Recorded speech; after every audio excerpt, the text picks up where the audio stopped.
Okay, here we are with the biggest mistake number one is gripping. I think it's extremely important to grip the club correctly because nothing affects the direction the ball will go more than the club face. Remember, in the game of golf we have two objectives. We have to hit the ball a certain distance and we have to hit the ball a certain direction. Well, the biggest direction factor in the game of golf is how the club face comes into the ball. Nothing affects the club face coming into the ball more than the grip and the grip pressure. So I'd like to show you the grip. First thing we do in getting the grip is we must make sure that the club face is aiming towards the target because we want to grip the club with the club face aiming the right way. So we're going to set the club down behind the ball so the bottom edge of the club is perpendicular to the target line. We have to make sure that we set the club down that way. Then the next thing we want to do is get a golf glove and put some marks on your glove. The marks you put on the glove, you want to the back part of the fingers of the left hand for right-handed golfers. We're going to put it in the back part of the fingers, a line from the first groove of your index finger back towards the back of the pinky. And we're going to lay the club across there. We're going to put that line to the side of the grip, kind of like that. Then you're going to put a circle up here where the meaty part of your palm is. Just like that. Also, if you turn the glove over, we're going to put two marks on the knuckles, two knuckles of the left hand, and then an arrow here with an R reminding you that that goes slightly down the right side of the grip. So there you go. This is a great training aid because the grip has to be pretty precise.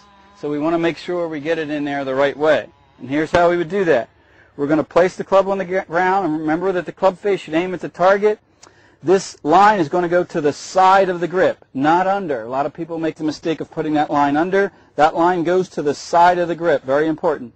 Then you're going to close your fingers and then take the meaty part of your palm and place the meaty part of your palm on top of the grip. You'll see a little hinging here or a little wrist cock. That's important. Plus, if you grip it in there correctly, it won't come out. It won't get loose on you.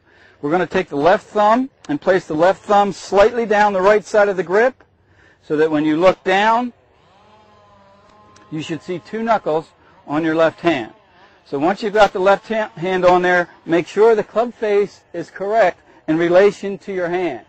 It's important that the club face be correct in relation to your hand. Then we're going to put the right hand on next. Here's what I'd like to do in your right hand. Hold on with your left. We're going to take the thumb and put the thumb against the side of your hand with the thumb pad pointing backwards like that. So we form a V here. Then we're going to hold that in position. We're going to take that V and place that V on top of the grip, keeping the V on top, and we're going to slide the right hand back so that left thumb fits right in the groove of your right palm, this little groove right here. God put that there just for golf. Bet you all didn't know that. All right, so V on top, slide the right hand back so the left thumb fits in that little groove that God put there for golf. Then from that position, you're going to close the middle three fingers of your right hand, and then we're going to place the pinky behind the knuckle of the left hand. That's called an overlapping grip. Now there are other grips. You may have learned what we call the interlocking grip. The interlocking grip is a good grip because a guy by the name of Tiger Woods uses that, and he's not bad. Okay, so overlapping, interlocking, two different types of grips, and then we also have the 10-finger, or what we call baseball grip. Sometimes we teach this to our juniors because their hands are smaller, and it's easier for them to put the hands on the club in that position.